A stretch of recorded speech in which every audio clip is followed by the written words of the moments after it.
میں اس روز یعنی 15 فروری کو دوپہر کے وقت سیالکوٹ سے واپس اپنے تھانے آ گیا۔ اس وقت تک اسپتال سے مقتول انوار کی پوسٹ مارٹم شدہ لاش نہیں آئی تھی۔ میں نے ایسے منظور احمد کو اپنے پاس بلا کر کہا، میں ایک چکر پیپلی والا کا لگاؤں، پھر تمہاری چھٹی ہے۔ اس نے فرما برداری سے اس بات میں سر ہلا کر کہا، آپ کے چہرے پر چھلکنے والے جوش سے پتہ چلتا ہے کہ سیالکوٹ سے آپ کوئی اہم سراغ لے کر آئے ہیں۔ بالکل ایسی ہی بات ہے منظور احمد، میں نے صاف گوئی کا مظاہرہ کرتے ہوئے کہا، لیکن اس سلسلے میں تفصیلی گفتگو بعد میں آرام سے بیٹھ کر ہوگی۔ ابھی میں بہت جلدی میں ہوں، میرا فوری طور پر پیپلی والا پہنچنا بہت ضروری ہے۔ اوکے ملک صاحب، وہ ٹھہرے ہوئے لہجے میں بولا۔ میں نے کانسٹیبل علی مراد کو ساتھ لیا اور پیپلی والا جانے کے لیے تھانے سے نکلنے ہی والا تھا کہ کانسٹیبل حشمت اللہ میرے پاس آیا۔ میں نے محسوس کیا کہ مجھ سے کچھ کہنا چاہتا ہے۔ میں نے سرسری لہجے میں کہا، ہاں حشمت، کیا بات ہے؟ جناب، میں آپ سے ایک ضروری بات کرنا چاہتا ہوں، اس نے ہچکچاہٹ آمیز انداز میں کہا، پھر کانسٹیبل علی مراد کو دیکھتے ہوئے بولا، لیکن تنہائی میں؟ ٹھیک ہے، تم اپنی ضروری بات کو گھنٹہ 2 گھنٹہ اپنے اندر روکے رکھو۔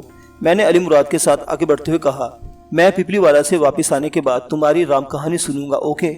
ٹھیک ہے جناب، وہ مایوسی بھرے لہجے میں بولا۔ میں نے کانسٹیبل حشمت اللہ کو نظر انداز کیا اور کانسٹیبل علی مراد کے ساتھ پیپلی والا روانہ ہو گیا۔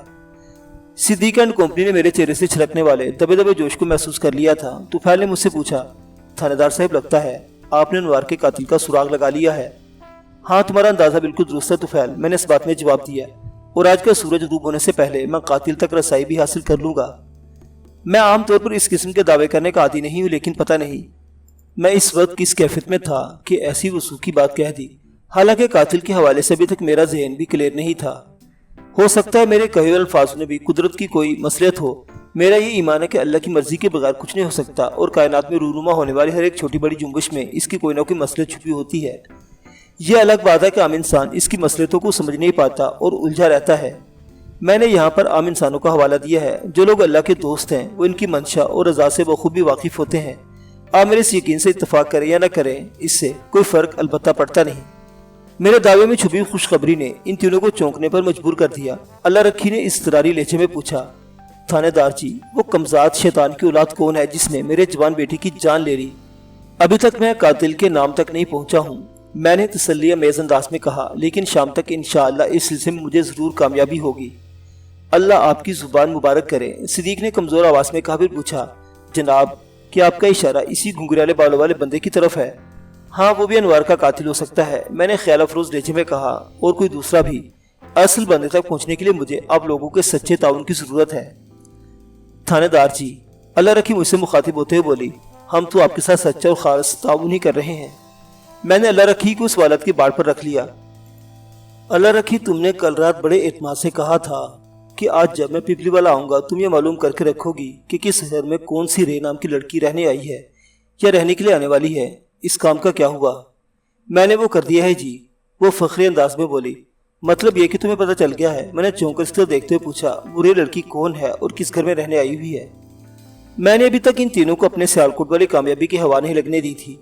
میں پہلے انہیں گھس کر دیکھنا چاہتا تھا کہ وہ کتنے گہرے پانی میں کھڑے ہیں۔ اس کے بعد مجھے وہ سنسنی خیز انکشاف کرنا تھا۔ میرے چپتے ہوئے تیکھے سوالوں کے جواب میں اللہ رکھی نے بتایا، نہیں جناب۔ وہ نفی میں گردن ہلاتے ہوئے بولی، میں نے چنگی طرح پتہ کر لیا ہے، یہاں پیپلی والا کی کسی گھر میں کوئی رے نامی لڑکی مہمان بن کر نہیں آئی اور نہ ہی آنے والی ہے۔ میرا خیال ہے، لمحاتی توقع کے بعد اس نے اضافہ کیا، آپ کو انوار کی محبت کا خامخواہ شک ہوا ہے، ایسا کوئی چکر سری سے ہے ہی نہیں۔